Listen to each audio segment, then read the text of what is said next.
Greetings and welcome back to another session of our Game of the Year 2023 podcast. Last time we left off, we just gotten through the crappier games of the year, plus our mid-range games of the year, and now we're moving into, with the exception of RE4, I believe. So now we're getting into our top favorites of the year, and I don't have much left. I only have a couple games, and I imagine it's going to overlap with both of you guys. But before we do, it's time to talk about fan fiction again, gentlemen. Skip it. Now, Ryan, would you like to use one of your 3 skips? You mean one of my 2 skips? One of your 2 remaining skips, yes. Yeah. Here's the thing, though, Mr. Michael. Michael motherfucking Morbius. You thought me a damn fool, didn't you? What do you mean? Yeah. Oh, you didn't think I'd notice. You know, how convenient is it that I am awarded 3 of these skip'ems, as I'm prone to call them. And this 2023 wrap-up conveniently uses 2. One for the last time and then one for today. And also how convenient that you didn't have that little game prepared. Mr. Michael, I must admit, these are a lot of conveniences. I do have the game prepared for today, if you'd like to play it. Oh, you do, don't you? Yeah, because I have to make up a fan fiction, you know? I have to, sit down and do that. You know, hold on a minute, yeah. Just because we record 2 separate days, the viewers aren't even going to fucking notice.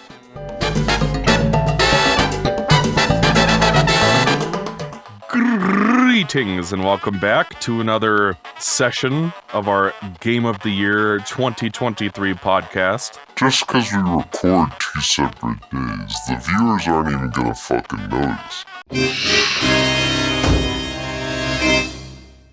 How can this we hold going to be uploaded in hour-long chunks based on 2 recording sessions? How can we do that? You know what Mr. Michael wanted? He knew. He wanted me to burn both of my skip-'em so that I would have one left. And then that one, I would have to hold on for it for dear life. Because he knew that in the interest of everyone's time, that I would use them here. So then that way we can get to the real meat and potatoes of the conversation. My thought process was, we're only going to talk about a few games this time. So I might as well liven things up. Oh, you might as well liven things up, he says. No. This skip has to count for both parts, because it's the same podcast. We can't do that. I'm not happy about it, but I'm outvoted, so it doesn't matter. You know, King, that's why you're the MVP. That's why I'm the king. Hell yeah.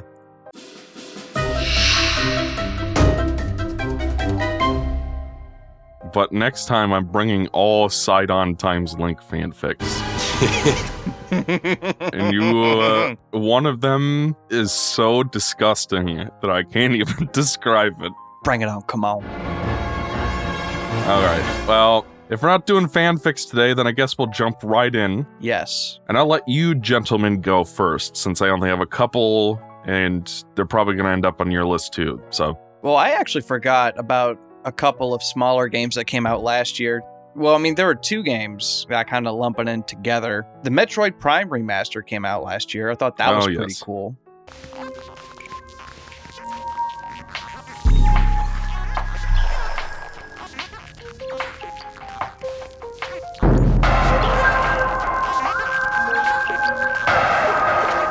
Yeah, I like that. And the Advance Wars games from the Game Boy Advance, they got remade.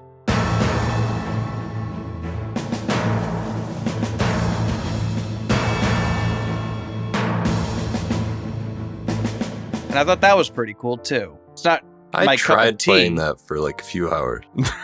Yeah, and it wasn't really my kind of thing, but I bought it at least. Yeah, it's never really been my favorite thing either. A few years ago, they made a War Groove.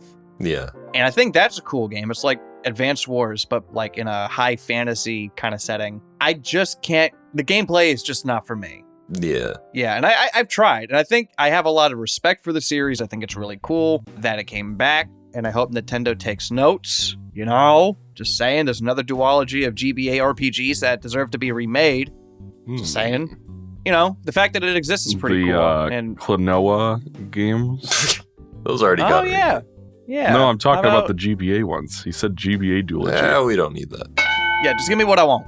Or don't. I don't even care anymore. I'm fine. I would be content if they never did anything with Klonoa again. I'm okay with it. I mean, do you guys have anything to say about that Metroid Prime remaster? I really enjoyed it. I mean, Metroid Prime 1, it's not my favorite Metroid game, but I mean, hey, it looked really nice. Oh my god, yeah. Yeah. It felt weird to control with the dual sticks. Yeah, I guess, speaking of which, I bought a copy, but I have not played it yet. Because originally I was going to try to do a Metroid Prime trilogy type thingamadoodle. Mm-hmm. I don't know, there's some kind of issue with the... I remember now. Like, my OBS scene for my GameCube footage got fucked up, so it looked like it was 240p, even though it was 480p. So I would have had to re-record the whole fucking thing. Yeah. So I didn't get to the remake or the Switch version for that reason. So I was curious about what besides the graphics did they really improve? Because I know there was a gyro aiming option with the Joy-Cons. Yeah. There's it's pretty much like scheme. they didn't really change much of anything except the graphics, and I think, you know, obviously they add gyro aiming and stuff. They kind of just were like, yeah, we're just gonna visually update it. They didn't really change anything else. Different control options too. Yeah, I guess they do have that as well. Yeah. I think they even left in the original control layout where it's like you have to like press a button to like actually aim. Yeah, it's the Star Fox Assault control scheme. Yeah. I mean, like it worked for the time, you know? And obviously it is a good idea if you're going to re-release this game to add a modern dual stick control scheme so people it can be more accessible. I'd like to see that for the Mega Man Legends games, Capcom. Oh shit. Yeah, that'd be Yeah, if pretty they ever cool. get around to that. You know what I want? Is for them not to just ignore Prime 2 and 3, Yeah. which it seems like they are doing. I mean, I'll hold my breath, I guess, but if we don't get 2 and 3, I'll be a little upset.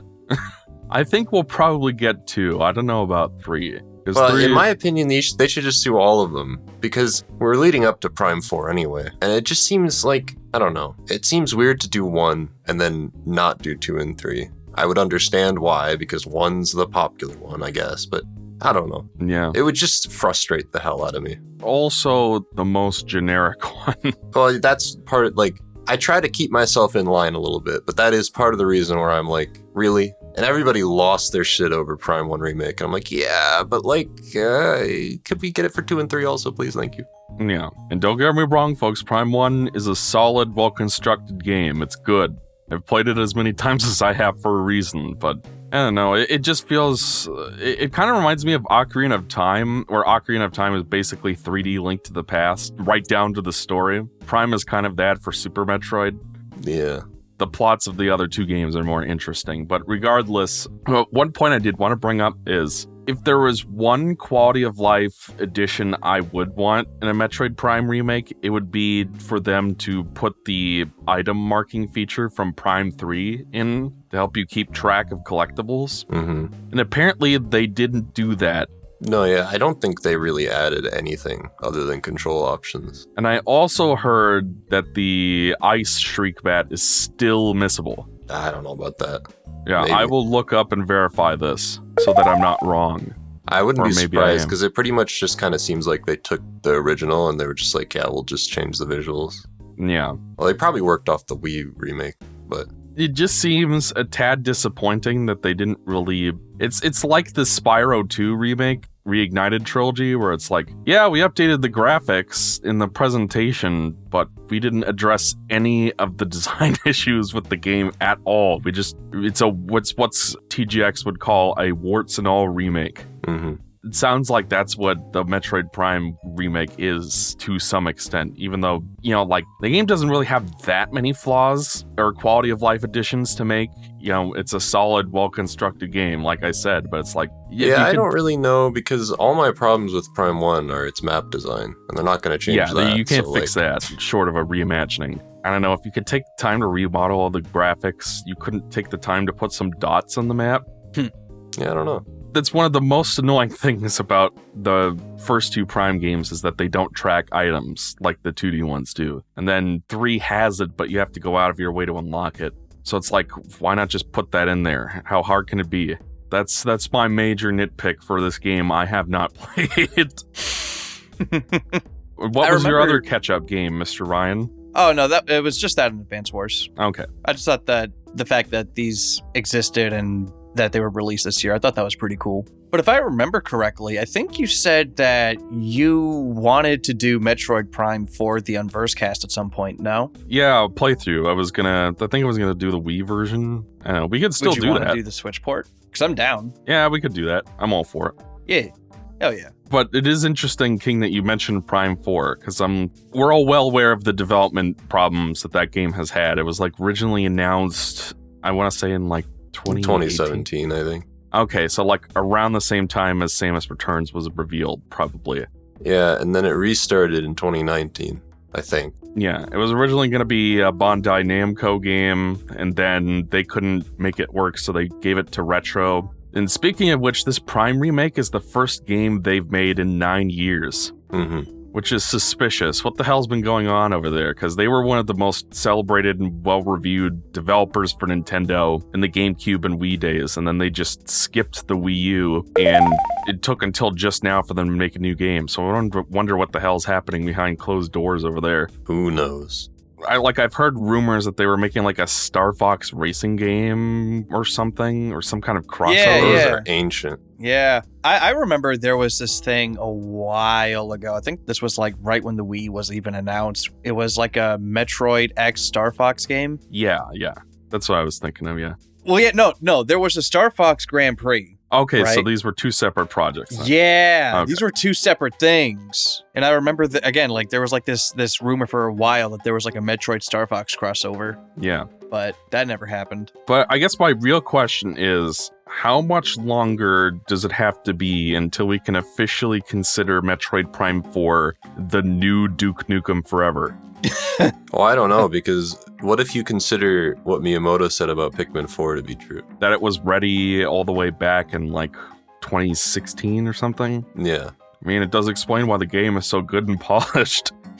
There are some interesting parallels between the development of Duke Nukem Forever and Metroid Prime 4. Like, it was revealed early on before it was ready. It swapped developers at least once. There might be an engine swap involved as well. You know, it's only been like, I guess, 6 or 7 years, but it does feel like we should have seen something of this game by now, like even another teaser, but it's just, we've still seen nothing, and they rebooted it like several years ago. Like, if the Switch 2 is happening this year, Prime 4 would probably be a launch title for it. Maybe that's why they've never shown it. Mm-hmm. Because if they want That's it to my be a train of launch thought. title, then they're not going to show it before the Switch 2 even comes out. Yeah, it just seemed like after the Federation Force controversy, where everybody was downvoting the Direct, that feels like ancient history now, but that was almost 10 years ago. Yeah. Mm-hmm. It seemed like they were so desperate to do damage control that they revealed this thing way before they should have. Mm-hmm. I mean, they got to get that good faith back in. Yeah. I mean, they made Dread. That was really good. Mm-hmm. They were able to make Metroid Dread in the time it took them to not finish Metroid Prime 4. I don't know, that's just kind of funny. What's the next game, folks? Well, if we're padding, I played Super Mario RPG. I guess I could talk about that.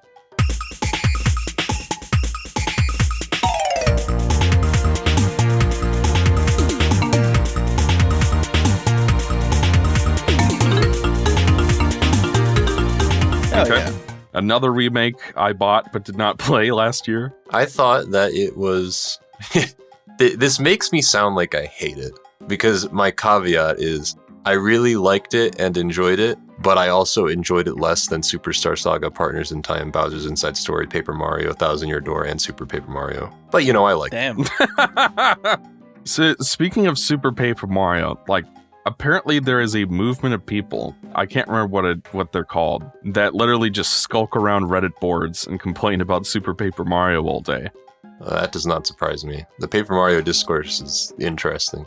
But it surprises me because, like, I mean, obviously it's not an RPG, it's like a action RPG side-scroller thing, but I've always thought that game was pretty good. So I don't know where all the motivation to create a hate Reddit would come from. Because it's don't not know. the thing that I like. Yeah, I mean, it was like, if you want to be I guess for these people, it was probably like the beginning of the end because it I suppose. changed from Thousand Year Door. I don't know. I don't like Paper Mario Discourse very much, if I'm going to be honest.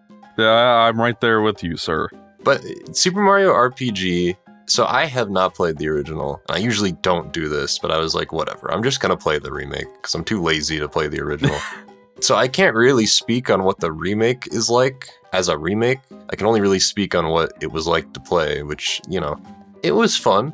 I guess I don't really know what I expected going into Super Mario RPG. It was. I know exactly what GIF I'm going to edit in. It's like a more Final Fantasy-esque Mario RPG, I guess. Mm-hmm. Which is cool.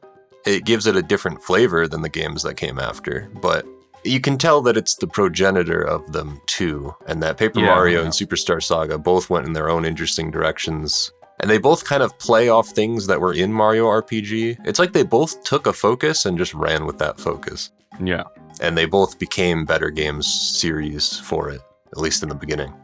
So, I don't know. So I look at Mario RPG, having played all these games, and I'm like, yeah, you know, it's cute and fun. There's some cool gags in there. It's like a more lighthearted thing, as a Mario RPG often do. It's more in this, I guess, I got more of like the Mario and Luigi silliness from it.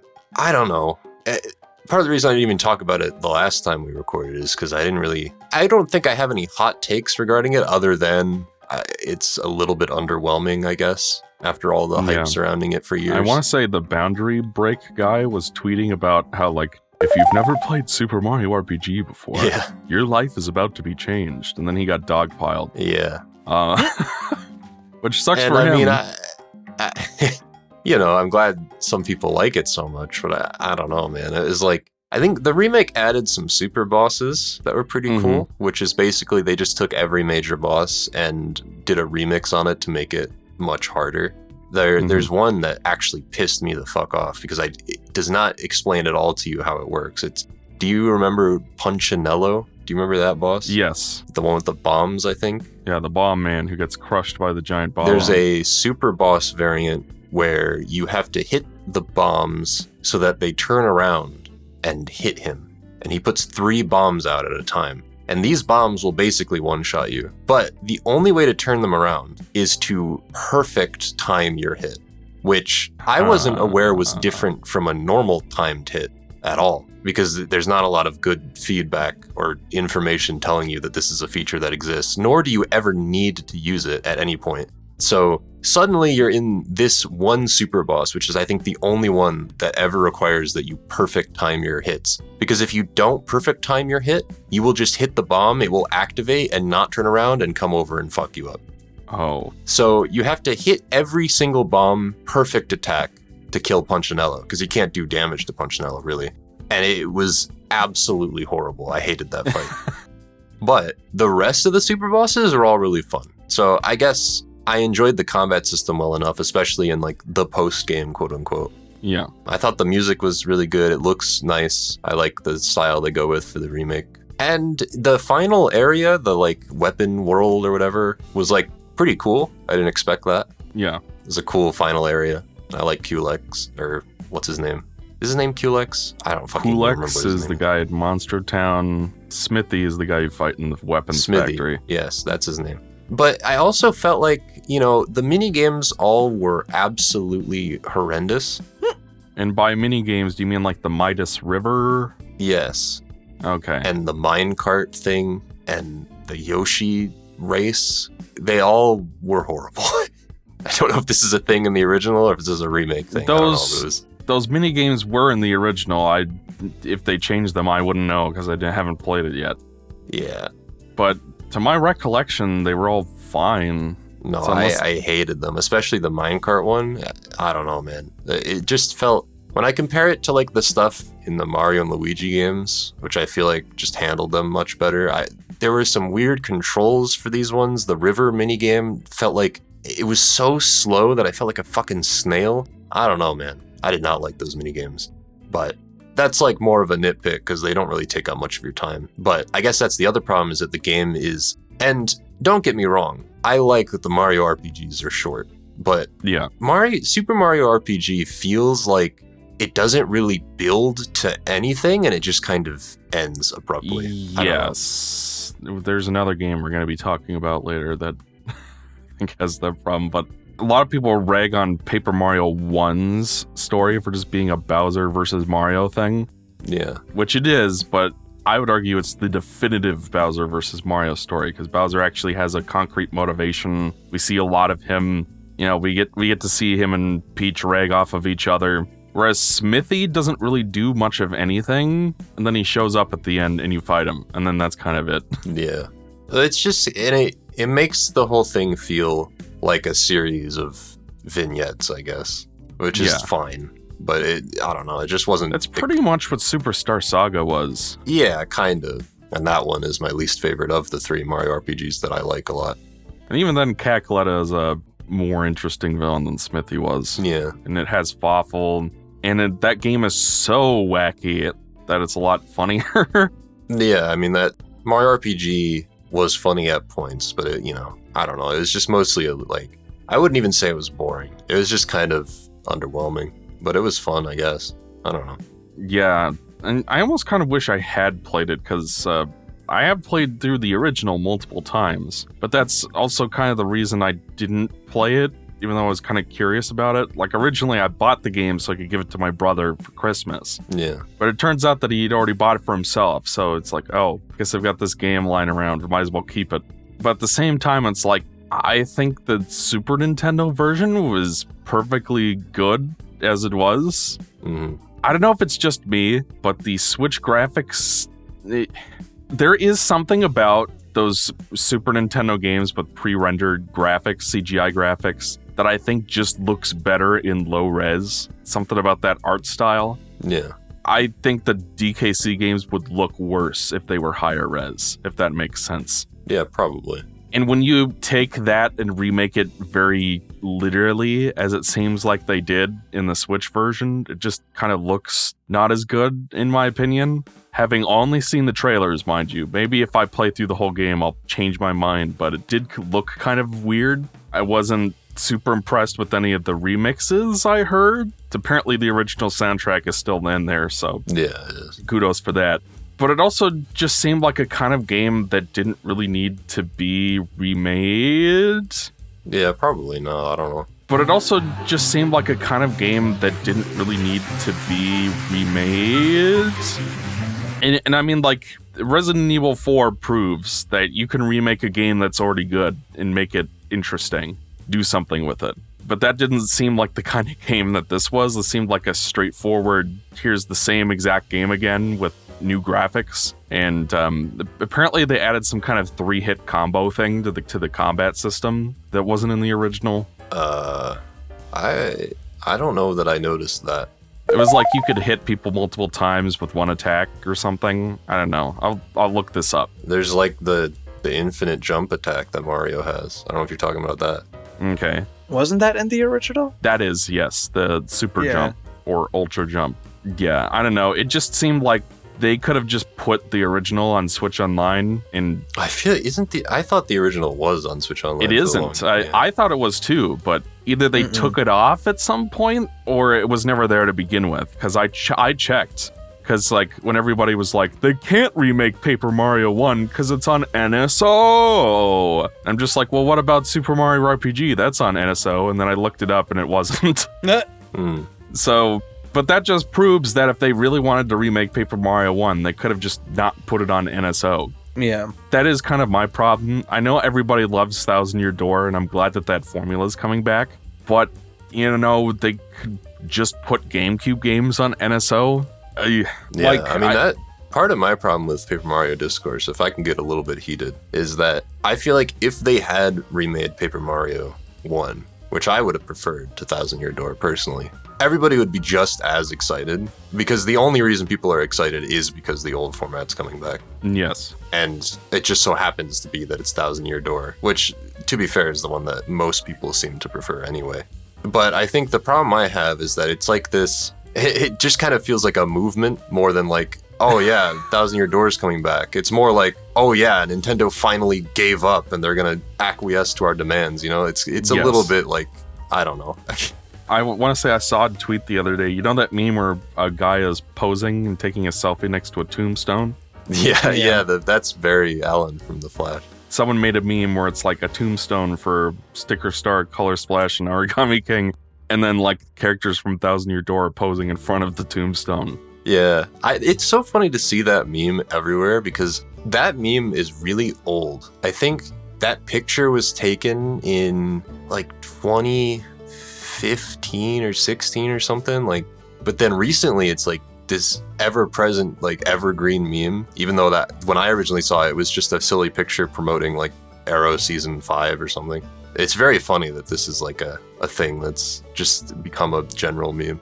I guess my point is, I think Paper Mario 64 would benefit the most from being remade.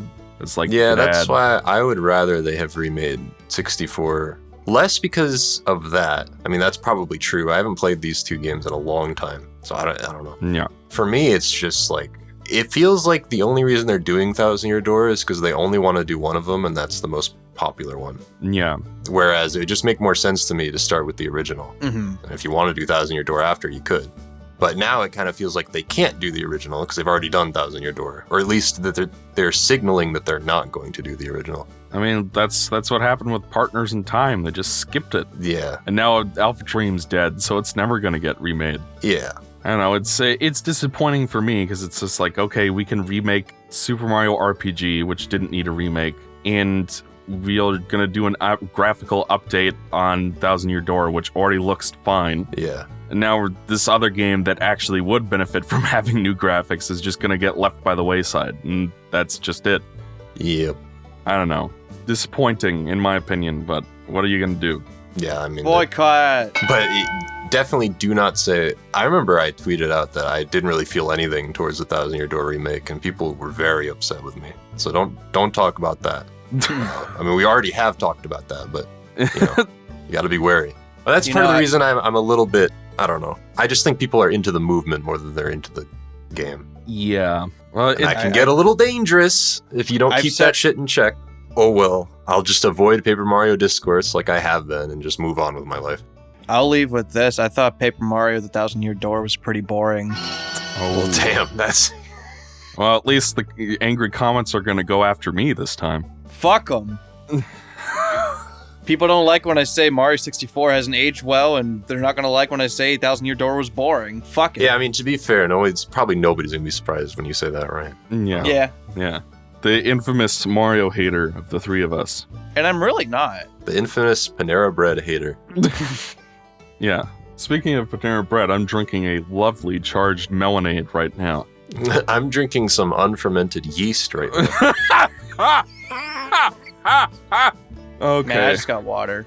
Also, we have a tornado warning, so I might die tonight. That's cool. Well, shit. Yeah. So it won't be the Mario fans that you, it'll be this tornado. Yeah, no, it'll be God jokes himself. on you, Guy 62. We have a winter storm warning right now, but all it means is that we have light rain because Michigan can't decide if it wants to snow. It already didn't fucking snow during Christmas, even though it was Christmas. Have you guys ever heard, did you guys know that Joe Pesci had a rap career?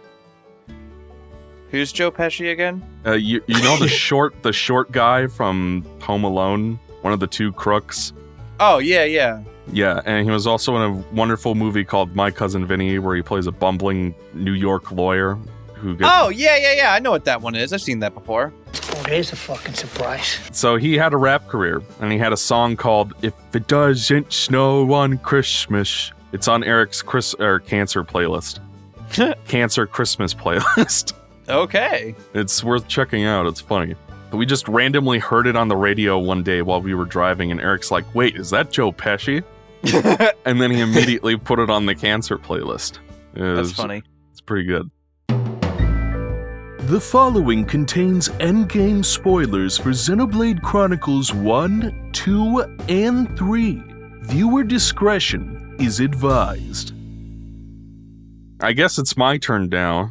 Yeah. Like I said, I don't have any other 2023 games, but I did want us to talk a little bit about a certain trilogy I played this year. Golden Sun? I guess that's a trilogy technically, but that's not the one. What do you mean? Technically, it is. There's 3 games. Well, the first 2 games are technically 2 halves of a first game, but there are 3 games, yes. But that's not the trilogy I was talking about, Ryan. Okay. He's talking about the Kung Fu Panda trilogy. Yes, the second one's the best. Yeah, they're making a 4th one. Oh, yes. Yeah, I guess that's not a trilogy anymore. Yeah. Apparently the plan is to make 6 films. Is the 3rd one good? I liked it. I like all the Kung Fu Panda movies. I think 2 is probably my favorite one, but yeah.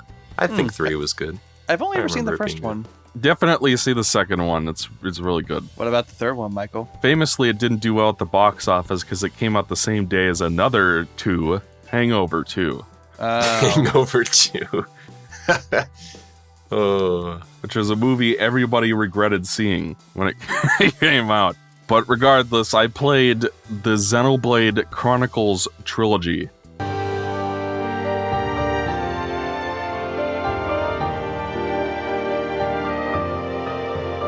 Which is conveniently all available on the Nintendo Switch. Did you play the expansion, Future? I did not play the Connected? expansions. Any of them. No. You know, I played Future Redeemed this year. That's what So it was, that- redeemed. You know what? This is good. This is prescient and current because Future Redeemed came out this year. So I can talk about that as well. I feel terrible. I haven't played it. Well, why the fuck are you here right now? Go play the fuck. Permission to leave, Exo? I say as I put Future Redeemed in like my lower because it's not like a real game. Oh, damn. I mean, it's basically DLC. Yeah. I don't know. I mean, I played the base games for these 3 games. So I guess lightning round for those. I thought the first one was boring. The story took forever to get interesting. Like, it seems like once you get to Juju's Bizarre Adventure, which goes on for like a couple of hours, all the way from there until maybe the Galahad Fortress. No. I actually like the stuff in the, what the fuck are those angel people called again? High-Entia. Yeah, the High-Entia. When you get to the High-Entia Imperial City, like, I thought that stuff was kind of interesting. That's when it kind of finally picked up. Bless you. Because it felt like there was something happening, but a lot of the game just felt really dull, because you spend, like, the first act, nothing happens. Then you get to the second act or the bulk of the second act where you're just fighting Mechon over and over, like the same 6 Mechon archetypes over and over and over for like 20 hours. And then there's the final act where you go after the true big bad, who is a total hottie, and I'm not ashamed to say that. Zanza? Yes. I mean, he's gorgeous. I mean, look at him. That's interesting. Zanza the Divine. I don't know, I thought That booty divine. the one common criticism I have for all 3 Xenoblade games is But that... hold on. How do you feel about Alvis? Who? What? You don't know who Alvis is? Okay, it's I thought you Elvis. said Owlglass. No, Alvis. Yes, Elvis? Is he hot? Yes. Okay. I have a thing for anime boys with white hair. I had a feeling. If you like fucking Zanza, you probably, yeah. I mean, Zanza has those beautiful golden locks and those pretty eyes. So if Shulk had longer hair, Well, you'd be into Shulk is him? also hot, and I can make him take his shirt off, so you better believe I played a good chunk of the game with that It without is him funny wearing a when you shirt. get to the forest, to Magna Forest. I take everybody's shirts off because they're like, it's the vacation arc. Yeah. Let's go. You hang out with the Nopon. Why do the Nopon... Okay, have you guys ever seen Johnny Bravo? Ages ago, yeah. Like a few episodes. Nothing. Do you remember what he sounds like? He's like, oh, thank you very much. Yeah. Yeah. Why do the Nopon sound like that actor doing an impression of Rabbit from Winnie the Pooh? That is a thing that you just said. You just said that. Is that how you feel about Ricky? That he's Johnny Bravo, but with No, he sounds a little like there's literally a guy you meet when you enter the village who's like, "Welcome back, bird lady," and he sounds like Jeff The Bennett Chief doing a Dunga? rabbit impression. Ah, Bird Lady! Welcome back, Bird Lady! I don't know. Like I thought, give me your review of every party member. like in terms of usefulness, like what on what terms? Yes. And then not a hot scale. This time we're actual character scale. Let's go. I mean, like, here, the problem is that at max, the characters only have like 9 moves, and you don't have like a traditional. I mean, they're characters, not their gameplay use. Oh, their personalities. Okay. Yes. Dunban's like the team dad. I kind of liked him for that. He's kind of like the slightly older character who's sort of like a mentor figure. Yes. Fiora is kind of dull, and I knew that she was going to come back immediately because, like, why the hell did they bother? I don't like Fiora, actually. Also, some fucking asshole on Twitter posted the goddamn Japanese commercial for Xenoblade 1 while I was in the middle of playing it, and they literally show Mechon Fiora in that. So it's like, okay. I mean, Mecha Fiora has been spoiled for ages, even by Smash Brothers. Yeah, I was about to say, we actually know somebody who had Mecha Fiora spoiled because of Smash Ultimate. Oh, can I share a story regarding Smash Ultimate? And a spoiler I had was Xenoblade Chronicles 1. Okay. That is a very specific story, but sure. It won't take long. There's a Mumcar spirit in Smash Ultimate. I forgot about that. And then I leveled him up to 99. And when you level up some spirits level 99, they'll evolve, essentially. And then I saw that he evolved into Metal Face. I'm like, oh, no! I had that spoiled for me. Yeah. That's funny. I don't know, like, Ricky exists. He certainly does. He wasn't as annoying as I thought he was going to be. I'll take it. You know what? I'll take it. Ryan is kind of like a lovable, dumb guy. Ryan. Hey. We're talking about Ryan? Oh, by the way, I turned off the fucking battle dialogue almost immediately. Oh, you're one of those. I can't associate with you anymore.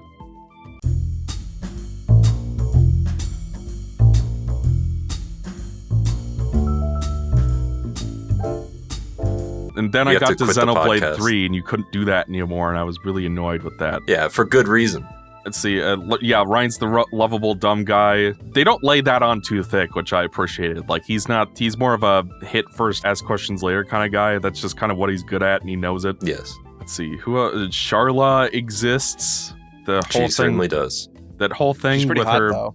Yeah, sure. Her whole thing with her brother, fiance, Juju, fiance, Gatto. Oh. I thought you said Beyonce. You know, my favorite part was when you go into the Bay Hive and you fight Beyonce. You mean Lorithia? Yeah, that was the creepy bitch. How did you feel about fighting Lorithia? That boss fucking blows, man. Yeah, everybody hates Lorithia. Because most of the game, I went out of my way to fight every enemy I saw, for the most part. That's just how I play RPGs, because it's like, if I go out of my way to fight everything, and I'm still not leveled up enough for the boss, then you fucked up your balance somewhere. Yeah. Then I can safely call it the game's fault. But at that point in the game, it had been going on for like 80 hours, and I just kind of wanted to get it over with, and the enemies in that area where you fight Lorithia are really tanky and easy to die to. So I ran past some of them. Then I got to this boss, and it's just, what does she do again? She uses like some kind of status ailment or something, or she can explode her little minions. I can't remember exactly, but it was like, okay, I guess we're doing this now. So then I had to go back to, what is it called? The plains next to Colony 14 or whatever it's called? Colony 6. Colony 6. They're like these gorilla enemies, and I had to like grind they were like a higher level enemy you're supposed to skip the first time through, and I had to grind them for like 2 hours to get my stats up. One thing about Xenoblade 1 that I've always thought is that there are mechanics in it that honestly don't need to exist. Like purging and shit, I just don't feel like needs to be there. And a lot of that, because there are auras that enemies can have that you can purge, it makes it really confusing for a first-time player. I was really confused when I first played, because some enemies, like the Telethia, which you were just talking about, if you don't purge them, they're going to do a lot more damage to you. Some of them have like spike auras, or they you can't hit them because they read your mind. So it's cool from like a lore aspect, but it's just, I think it's completely unnecessary, and I will always contend that 1 has the weakest gameplay of all 3. Easy. Yeah, I mean, that's kind of what I was trying to say, was like, my common criticism of all 3 games is that I think the later games are more satisfying to play, definitely, but like, I did not feel like there was a lot of strategy to this combat. Mm-hmm. It seemed like most of the satisfaction comes from the pretty animations, and specifically like the chain attack stuff in 3 was really flashy and fun when that chain music starts attacks playing. In 1 are RNG based, so it's kind of hard to be strategic with them. Even though it is fun to get like a huge chain. But in 2 and 3, there's a lot of... 2, I think, is harder to get into because there's a million blades you can get. Yes. And they don't explain things very well. But once you do get past that hump, I think that the stuff you can do in chain attacks, if you set them up properly, you can essentially break the game if you know what you're doing. You can do the same thing in 3, but I think it's just better handled. And those 2 things are things that 1 has technically, but it's just not nearly as satisfying.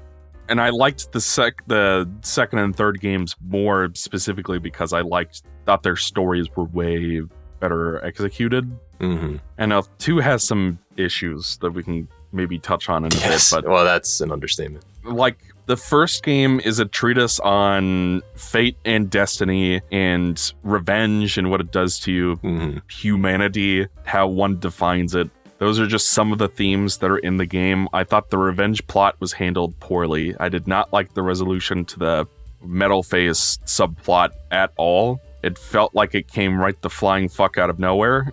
See, now you're losing me.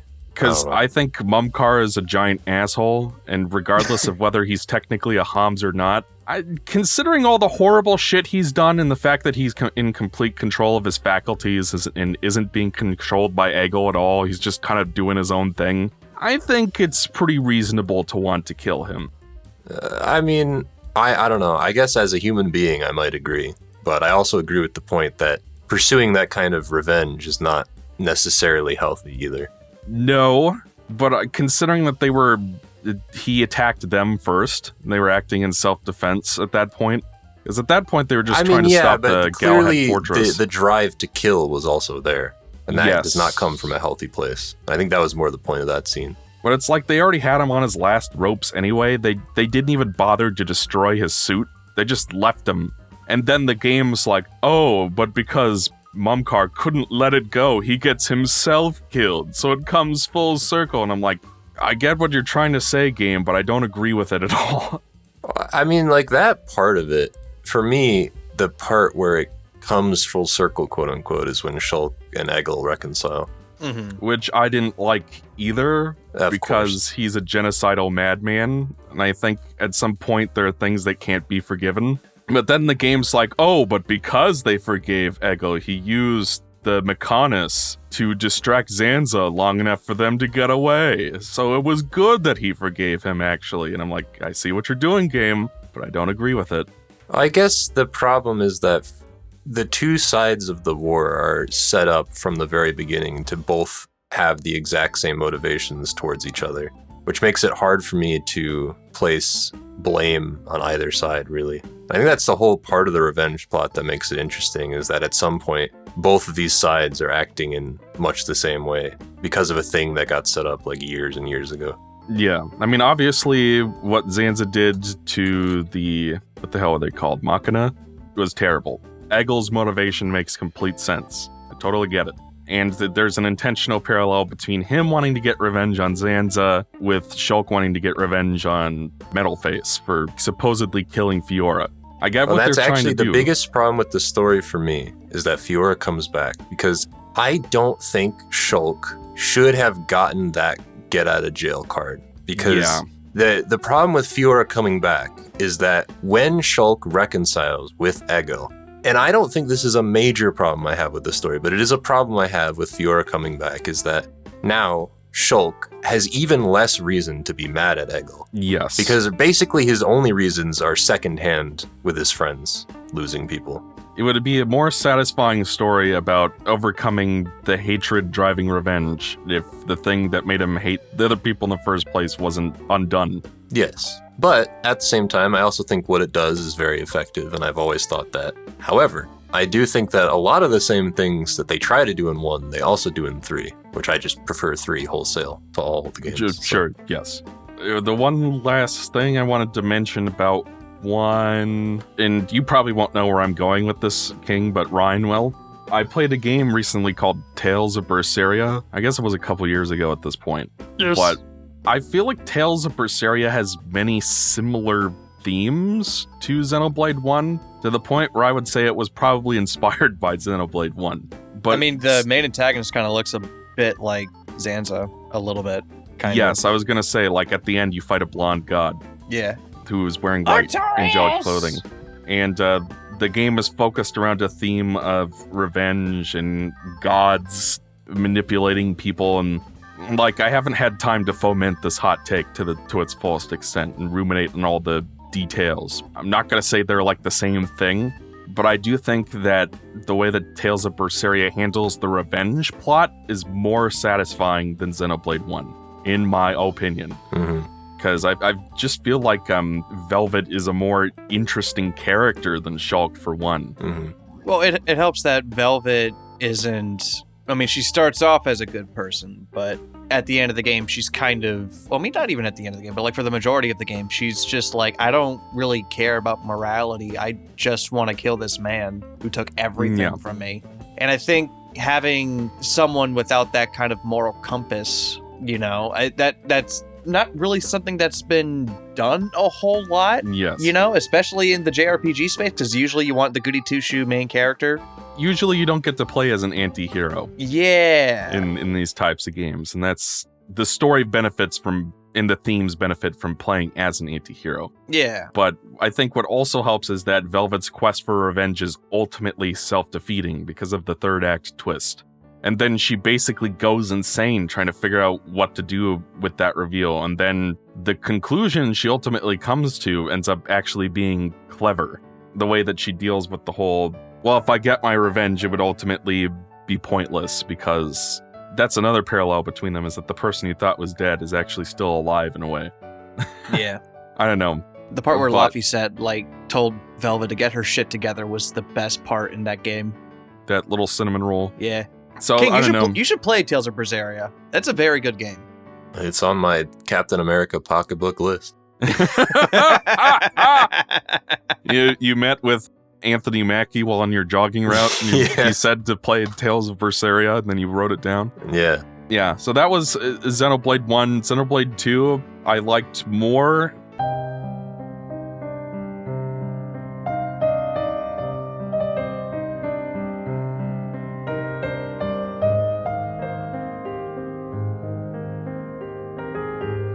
I just really like cutesy high fantasy settings, and that's really much more of what... Like, the setting of Xenoblade 1 is definitely interesting. The most creative and original of the three. Like, you're on these giant titans. And actually, the design of that world visually and how it all connects and how the journey starts from, like, the bottom of the Bionis, and it's probably one of the most unique parts of the game, and one of my favorite parts of it is how the world is constructed. Especially compared to, like, 2 and 3. Although 3, I think, has, like, a interesting thing going on as well. You go in a big old circle. Yeah, it's like what TGX said about Simpsons Hidden Run. Giant circle. But that's thematically appropriate because it's shaped like an Ouroboros. Yes, yeah. the embodiment of you good end and your evil. journey at the beginning. Yeah, because I suppose it does the palace where you find Queen Nia is near the beginning of the game, technically. Yes, so and if you keep going from there, you never are forced to do this, but if you keep going, you can drop down into the place where you start the game. Yeah, so that's kind of neat. So I do want to give the first game credit for that, but personally, I just think like the cloud setting and all the little titans that all have their own little cultures and stuff. I was more into that. As you know, I have famously bad taste, and one of my favorite anime is Fairy Tail. And tonally and spiritually, Xenoblade 2 reminds me a lot of Fairy Tail. It is very shonen-esque. Yeah, it is more explicitly anime-inspired than the first one, which felt, for lack of a better word, more Western. I don't know really a good way to put that, but I liked the kind of the happy-go-lucky tone of the second one more. I liked the characters more. I was more interested in all of them. And like Fairy Tail, I can get serious and take the more emotional moments and give them like the dramatic weight that they deserve. Like the bottom of the second act moment in Xenoblade 2. It's not as good as the 1 and 3, but it comes pretty close, where like you suffer a total and utter defeat, and you're just like, damn, where are we gonna go from here? Yeah, I found the claims about sexualization somewhat exaggerated, because, you know, it's easy to look at Pyra's character design and complain about boobs and cleavage, but when I was actually playing the game, I wasn't really thinking about that at all. I mean, like, I thought, like you said, the gameplay is more difficult to grasp, specifically the battling, because the idea is you do like those arts, those elemental arts to build up spheres, and then you use chain attacks to pop the spheres and do mega damage, and that's kind of like, I guess, the structure of every battle, specifically the boss battles. Yeah. And it takes a while to grasp that, but once I did, it made the boss battles a lot more interesting than the first game, because it didn't do much to help with a lot of the more basic enemies, because it's like, the whole popping sphere thing is fun when you've got a long-term boss battle to focus on, but not so much when you're fighting trash mobs. And I did think it was kind of weird that they downgraded to only having 3 arts to choose from instead of like 9 or whatever it was in the first one. Mm-hmm. And I did not play X, by the way, so I don't have any background on that. I think that has the same art system as the first one, from what I've seen. Fun thing you can do in Xenoblade 2 is if you use Mithra and you give yourself arts recharge, I think it's the dessert pouch category. Mm-hmm. If you give yourself ridiculous arts recharge and level up Mithra and give her certain aux scores, you can, when you crit, which is basically guaranteed on Mithra, it will fully recharge an art. Which means when you're playing as Mithra with a certain build, you can tap an art and it will instantly recharge, and you can literally spam your arts infinitely, which is hilarious. Yeah. And that's what I use to deal with normal enemies. Okay. And see, the thing is, like, I like to think I'm not a total dumbass, you know, but part of the reason why RPGs historically haven't been my favorite genre is that I just have a hard time understanding game systems, complicated game systems. You can't blame yourself with Xenoblade 2, because Xenoblade 2 just does not do a good job, really, explaining a lot of its systems very well. Yeah. Actually, there are some tutorials that have been shown to give you incorrect information. There are a few at the beginning, which is hilarious. I mean, like, really, the only thing I straight up hated in Xenoblade 2 were the field skill checks, where you're just not allowed to continue. Because, like, I did have to go back and grind for some of that shit. I'm not gonna lie. And that really destroyed the pacing for no real benefit, because, like, refresh my memory, do any of those field skills, like, actually benefit you in any way besides the checks? Pretty much the ones that exist. There are some that exist for, like, gathering points or whatever, to, like, gather items. And there are some that I guess exist to do stuff like that. But for the most part, it's just to, like, unblock a wall or something. Yeah. And that was the shit I didn't like. Yeah. Because a lot of it was, I want to say all the skills, you get points from doing different things. It wasn't necessarily... they're like, it's kind of like an achievement system, sort of. Yeah. Except you get skills from it. So it's like, there are some skills that you could only get points for by, like, scavenging, I think, was one of them. Yeah. I don't know. So, like, it's not something you can fix by grinding enemies, is the point, necessarily. Yeah. Depending on the skill. So, and sometimes you don't even really have a blade with those skills. Yeah, so then you have to go get one. Which I think that the gacha system, I don't even mind until it comes to field skills. Because, I mean, you don't pay any real money to use the damn thing. So really, for me, it's just kind of like, oh, you get like maybe this playthrough, I'll roll with this blade because I got this one now. But the problem is when there's field skill checks, it just becomes annoying because sometimes you're not going to have the field skill that's needed. To be fair, the ones that are required, I think that you will always have, like, your story blades will always have those skills. You just need to level them up. But when you're, like, exploring, there are a lot of field skill checks that are for optional side stuff while you're exploring. And that is the most aggravating part of field skill checks. Yeah. I thought the side quests in the second game were more interesting. They had more of a structure to them. Because in the first game, it's usually like, find me 5 dingleberries or kill 5 capybaras. That's like most of the side quests in Xenoblade 1. And then Xenoblade 2, like, you have stuff like that side quest for that elderly driver who's being taken care of by his blade, who hasn't aged at all. You know, like, there's more of a story going on in these side quests. And speaking of blades, I thought some of the mythology they built up for them was really interesting. Just this idea that Bridget keeps, like, a journal so she can remember the events of her past lives, you know. And how Yeah. part of June's turn was him discovering a journal from one of his past lives and reading through that. His name is Jin, or Jin. Yep, Sorry, third I time's the called charm, Jin. Apparently in Japanese his name is Sheen. Sheen? Yeah, That's Shin, funny. Sheen. Not Ultra Lord Sheen. But, like Gain Sheen. So they changed it to a different Japanese name and then pronounced it incorrectly in the English. Yeah, well, that's the thing is that Pyra and Mithra, in Japanese, it's Mithra's light, which I think is like Hikari or something. Okay. So they changed a lot of the names around when they localized it. And speaking of which, the one thing I do appreciate about these games is, as much as I love my stable of Funimation actors that I'm well familiar with, and be like, I know which actor that guy is, it is refreshing to play these games and have no idea who any of the actors are and just appreciate their performances, So I think for the most part, everybody in these games is pretty well acted. I'm trying to remember if there's some stuff with Rex where whenever he's screaming and he's like, Pyra! Yeah. Let it go! Pyra! Pyra! He can't scream very well. Also, I just think all the people from Torna just sound awful. All of them. Wow. Yeah, Way to punch down and working actors, man. Yeah, all I'm going to say is at least Roger Craig Smith can act. But moving on, let's talk about the controls. I think Roger Craig Smith can act as well. Yes. Yeah, Roger Craig Smith is a great actor, but also so is Jason. No.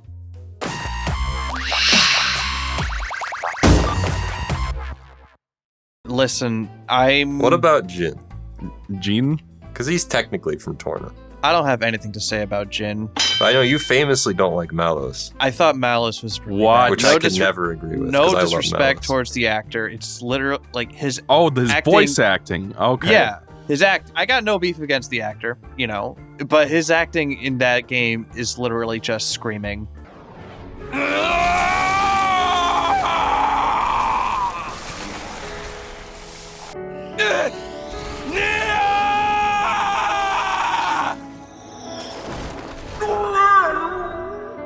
Well, see, Not always. I love his actor. The way that he's acted in Xenoblade 2 is like he's walking the line between ham and like every time he says something, it's just I'm not necessarily even laughing at him. It's just he's having such a good time. Yes. I don't know. I love it. Yeah, I thought, Ryan, you were saying that you didn't like Malos as a character, and I was gonna... I didn't love him. Which is fair, but if you straight up hated him, then we'd have a on our hands. No, I thought he was great. I thought for his performance and just as a character, he was just kind of like this spirit of misanthropy who just wanted to see the world burn because that's just what he believed his destiny was, because that was kind of how he was influenced by being awoken by Amalthus. Yeah. Who was also an interesting character. I liked the Amalthus is like a meme. I don't even know. He's just the way, not that he's a bad character, but he's just, every time I see him, I laugh. I don't know why. He's just so evil. Because he's just like a little blue elf man. Hey, he like literally, there's a scene where he kills a baby. Yes. Like, which is oh my like, god. I forgot about that.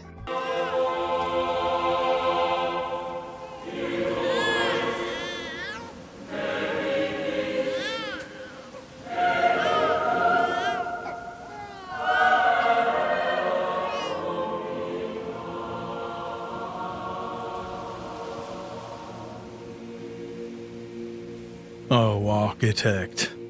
Is this the world that you intended? I don't know how, because it's a baby being murdered, but I forgot about that. it's just like, I don't know. And it's funny because when I first played the game, I mean, when I first met him, I'm like, okay, so this dude's evil. But the way that they spin him, you almost like doubt it for a little while. Because you're like, well, I don't know. He doesn't seem like he's doing too many evil things, I guess. Like, how bad could he be? And then you get to like the scene where he kills the baby and you're like, oh, okay. Well, I guess he is a bad guy. It's the most evil thing you can possibly do, short of genocide. I really liked the ending, too. Yeah. Specifically, there's a scene towards the end where you meet a certain character that has been shrouded in mystery and built up to for the whole game.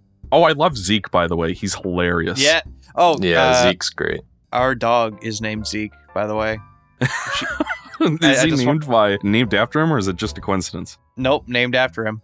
Oh my god. You guys want to see a picture of our boy? Can I put him up on the podcast? Yeah, you can do that. But go on. Okay. I have to dig for the picture. So Yeah, so you get to the conversation with this mystery character who's been built up to. And the scene really reminds me of the ending of Dream Drop Distance, or Young Xehanort. Yeah. By the way, Young Xehanort looks exactly like Alvis. So at first I thought, oh god, it's Young Xehanort. He's in this game too.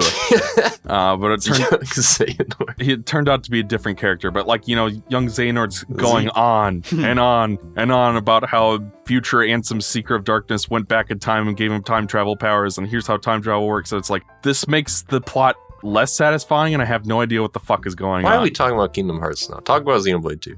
And the reason I bring it up is because the scene with the architect reminded me of that, except it actually improved the story in this significant way. I thought it recontextualized this world that seems like Happy Cloud Kingdom type archetype place, and like, oh, that's actually kind of neat and clever. And the character himself was kind of interesting, like how after a certain point he decided to go hands off and just let things go the way they go. Let mankind choose its own destiny, essentially. So I enjoyed that. And then they did. Yep. They certainly chose a destiny. See, the thing is, I thought the ending of 2 was the Bionis combining with, what the hell is the setting of the second game called? I almost said Mira, but that's Xenoblade X. Fucking, I don't know. I don't remember. I thought it was the worlds of the first and second game combining, but apparently that's not what it was. It was just the Titans turning into a landmass, the Titans I just guess. come together to make a new landmass. Yeah. Which is, I guess the point of it is that now their resources won't run out because the Titans aren't going to die. They just made a new landmass. Mm-hmm. So... Yeah, I loved the characters. I loved the tone. I thought the emotional moments worked better. There was a part where I almost cried near the beginning, honestly, when Azurda dies, quote unquote. And then I laughed. So, yeah. Like, all that stuff worked for me. So I kind of loved it, even though there are parts of it that I kind of hated. So, and then 3.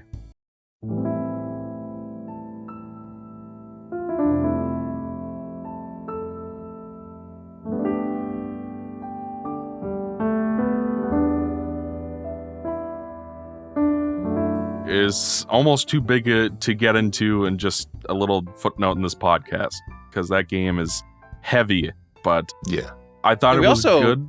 We also talked about it on our 2022 wrap-up. Yeah, but at that point I hadn't played it, so I had no idea what you guys were talking about. And the thing is, the word Ouroboros has been completely ruined for me by Mega Man X6.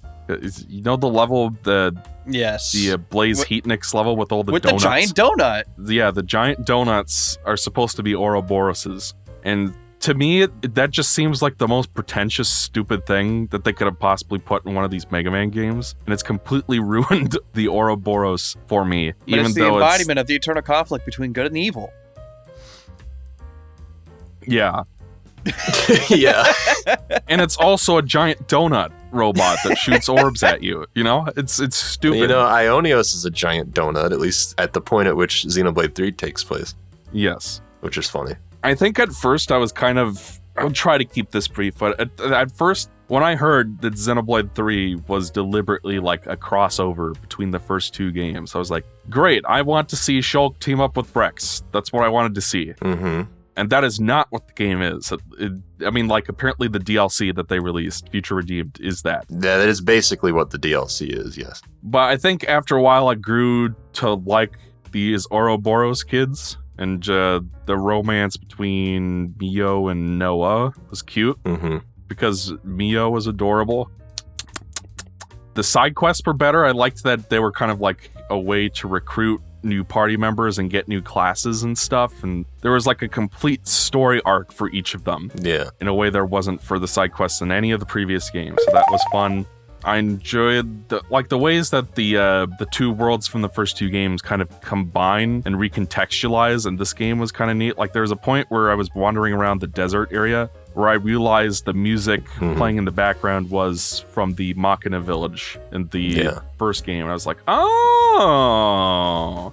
So there, you know, it's fun. It's like a way of little bits fan service that aren't distracting, you know? Yeah, I think the thing about 3 is before it came out, I was afraid that it would be too fan servicey because I don't know. I don't like being pandered to necessarily. Yes. So what they basically did is they stuck all that shit into the DLC story so that they could tell their own story with 3, with elements from... I mean, it is a world built on the backs of 1 and 2, but with an entirely new cast, so it's like fine. Yeah. And because of that, I think it was able to tell the story that it wanted to tell excellently. Mm-hmm. So I'm glad that they took the route that they did in that regard. Yeah. And I don't know, it's almost kind of difficult to talk about this game because... like, it's so dark and depressing in so many ways, and so emotionally fraught, and honestly, it's been almost a year since I played it, and I'm starting to lose my memory of certain things. And I don't know, like, I thought the gameplay was better than the first one. I really liked the chain attacks in this game. They felt good, I guess. Yeah. I don't have any huge systems analyses that I can give you on that. I just enjoyed doing them. I guess if I have any criticisms, I thought the game peaked early. There's a moment where you suffer a complete and utter defeat, and it just seems like everything is completely hopeless. And that's kind of like the emotional peak of the game, in my opinion. And there's a part where a child shows up, and I thought it was the Godchild from Mass Effect 3 coming to send you back in time or something. Thank God that's not what was happening, because the twist they did was actually really clever, and I enjoyed it. But it's kind of like, after that point, it feels like they needed to go straight to Origin. But instead, you do a bunch of other stuff for a couple hours, and then you go to Origin. And that includes the worst part of the game, in my opinion, when they are playing off-seer tunes, and that somehow makes the resurrected soldiers regain control of themselves. That seemed kind of dumb.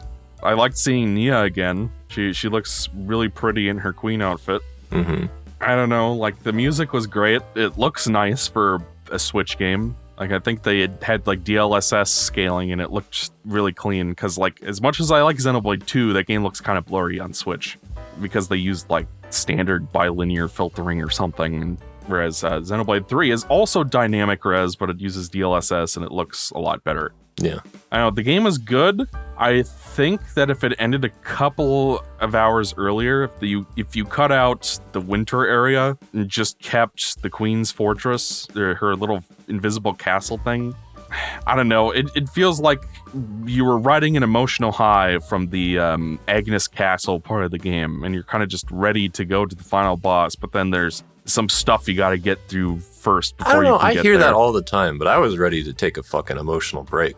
It's like, holy shit.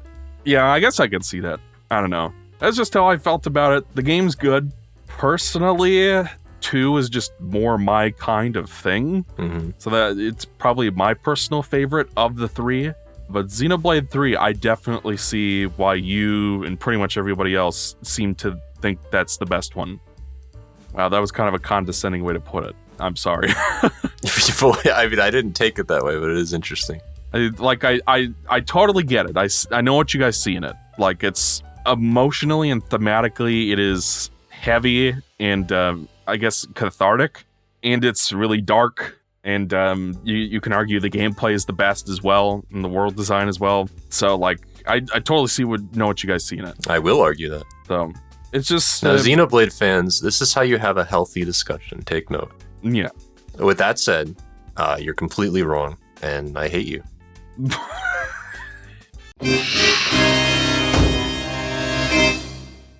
I think you are both degenerates, because clearly the greatest Xenoblade game ever made was Xenoblade Chronicles X for the Nintendo Wii U.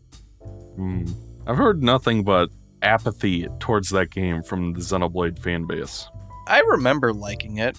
It's been years since I played it, though. Music's I did still know really one good. person. He was the lead programmer for my game team, or the director. Xenoblade X was his favorite game. Oh, wow. That's kind of it in terms of people I know who even discussed that game even a little bit. But yeah, that was a long-winded discussion about the Xenoblade Trilogy, and I'll hand it over to you guys to actually talk about something that came out this year.